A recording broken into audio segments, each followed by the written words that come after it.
क्यों किसी को वफा के बदले वफा नहीं मिलती, क्यों किसी को दुआ के बदले दुआ नहीं मिलती, क्यों किसी को खुशी के बदले खुशी नहीं मिलती।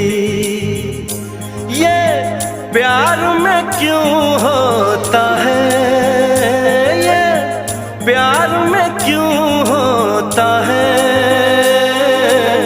क्यों किसी को वफा के बदले वफा नहीं मिलती।